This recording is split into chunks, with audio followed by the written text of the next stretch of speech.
Today we will see CBSE Class 12 Economics Chapter 4 Determination of Income and Employment Revision Notes. Aggregate demand refers to total value of final goods and services that are planned to buy by all the sectors of economy and a given level of income during a period of time. AD represents the total expenditure of goods and services in an economy during a period of time. Components of aggregate demand are 1. Household consumption expenditure C, capital C. 2. Investment expenditure, capital I. 3. Government consumption expenditure, capital G. 4. Net export, capital X minus M. Thus, AD is equal to C plus I plus G plus X minus M in bracket. In two-sector economy, AD is equal to C plus I. Aggregate supply is the money value of all final goods and services available for purchase by an economy during a given period.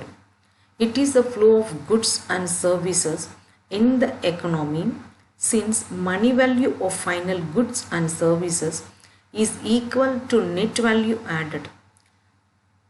AS as is nothing but national income. AS is equal to C plus S. Aggregate supply represent the national income of the country.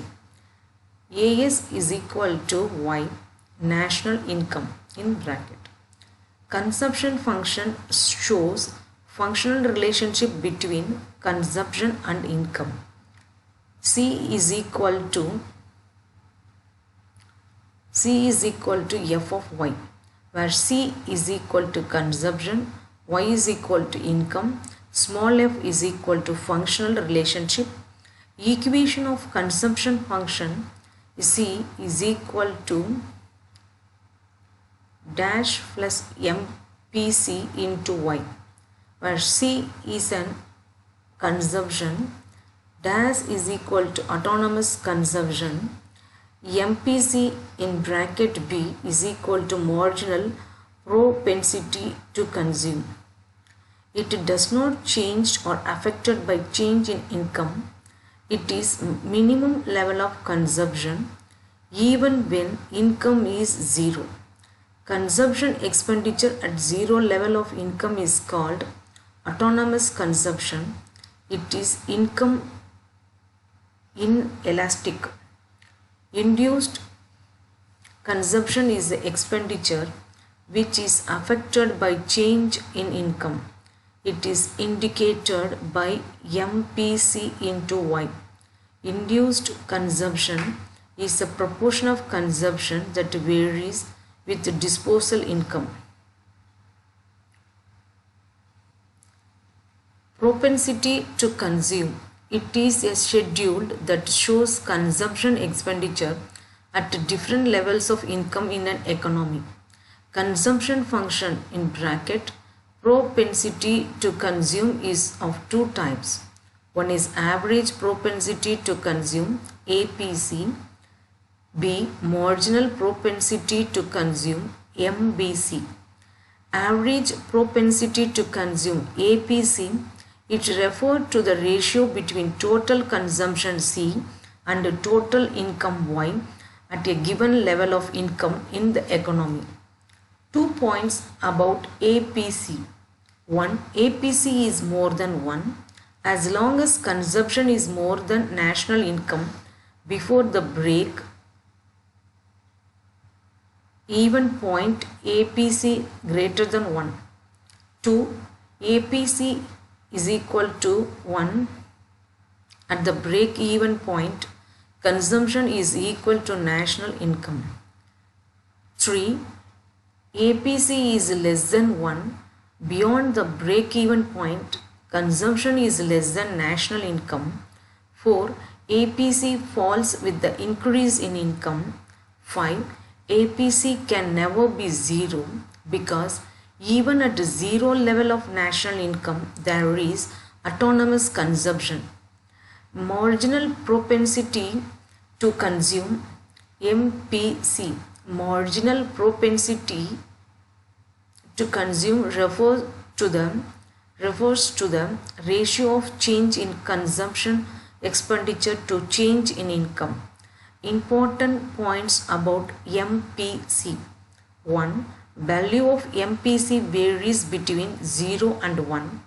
If the entire additional income is consumed, then triangle C is equal to triangle Y, making MPC is equal to 1. However, if entire additional income is saved, then triangle C is equal to 0, making MPC is equal to 0. 2. MPC is the slope of consumption curve and remain constant throughout in the short run. 3. Value of APC greater than MBC. Saving functions refer to the functional relationship between saving and national income. S is equal to, capital S is equal to f of y. Equation of saving function, S is equal to plus MPS into y, where S is equal to saving, Y is the national income, small f is the functional relationship. Saving function in bracket propensity to save is of two types. One is average propensity to save, APS, to marginal propensity to save, MPS. Average propensity to save, APS, average propensity to save, refers to the ratio of savings to the corresponding level of income. Important points about APS. 1. APS can never be 1 or more than 1, as saving can never be equal to or more than income. 2. APS can be 0 at break even point C is equal to Y, hence S is equal to 0. 3. APS can be negative at income levels which are lower than the break-even points. APS can be negative when consumption exceeds income.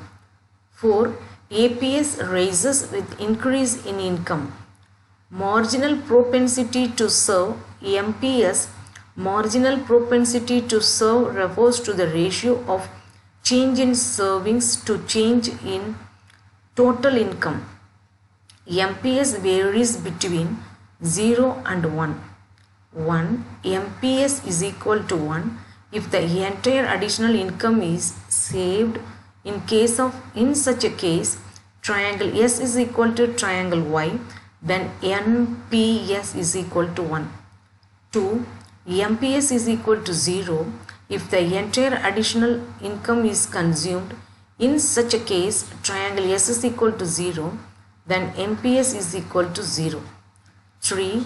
MPS is the slope of saving curve. 4. MPS remains constant throughout in short run. Relationship between APC and APS. The sum of APC and APS is equal to 1. It can be proved as under we know. APC plus APS is equal to 1. Y is equal to C plus S. Dividing both sides by Y, we get APC plus APS is equal to 1. Because income is either used for consumption or for saving. A relationship between MBC and MPS. The sum of MPC and MPS is equal to 1. It can be proved as under MPC plus MPS is equal to 1. We know triangle Y is equal to triangle C plus triangle S. Dividing both sides by triangle Y, we get MPC plus MPS is equal to 1 because total increment in income is either used for consumption or for serving. Investment refers to the expenditure incurred on creation of new capital assets. The investment expenditure is classified under two heads. 1. Induced investment. 2. Autonomous investment. Induced investment. Induced investment refers to the investment which depends on the profit expectations and is directly influenced by income level in bracket only for reference. Autonomous investment. Autonomous investment refers to the investment which is not affected by changes in the level of income and it is not induced solely by profit motive.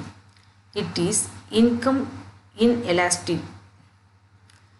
Ex ante servings. Ex ante servings refer to the amount of servings which all the household intended to serve at different levels of income in the economy at the beginning of period. It is also known as planned savings. Ex ante investment. Ex ante investments refers to the amount of investment which all the firms plan to invest at different levels of income in the economy at the beginning of the period. It is also known as planned investment. Ex post serving. Ex post servings refer to the actual or realized servings in an economy during a financial year at the end of the period. Ex post investment refers to the actual or realized investment in an economy during a financial year at the end of the period. Equilibrium level of income is determined only at the point where AD is equal to AS or S is equal to I. That is, the flow of goods and services in the economy is equal to the demand for goods and services, but it cannot always be at full employment level as also as it can be at less than full employment. Full employment is a situation when all those who are able and willing to work at prevailing wage rate get the opportunity to work. Voluntary unemployment is a situation where person is able to work but not willing to work at prevailing wage rate. Involuntary unemployment is a situation where worker is able and willing to work at prevailing wage rate but does not get work. Underemployment is a situation where all those who are able to work at existing wage rates are not getting jobs. It refers to that situation in the economy where AS is equal to AD or S is equal to I, but without fuller utilization of labor force. Investment multiplier in bracket K is the ratio of change in income in bracket triangle Y due to change in investment triangle I. The value of investment multiplier lies between 1 to infinity.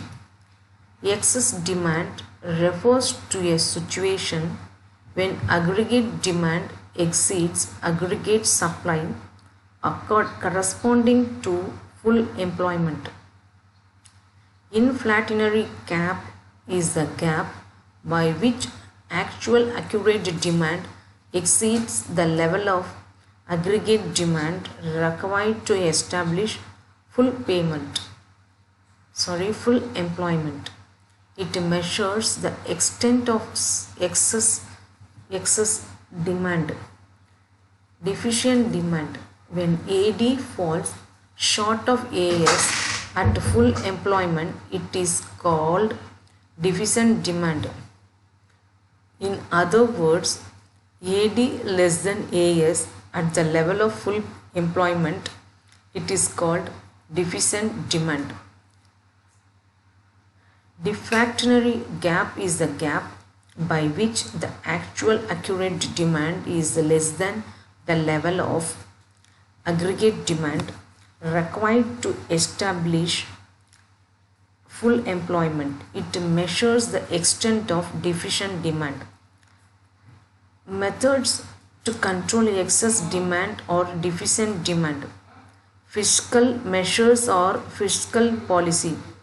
Change in tax, change in public expenditure, change in public borrowing, deficit financing in bracket, printing new notes. 2. Monetary measures or monetary policies, quantitative measures, bank rate, cash reserve ratio. Third, statutory liquidity ratio, open market operation. B. Qualitative and selective measures, marginal requirement, rationing of credit. Third, direct action for moral succession. Thank you.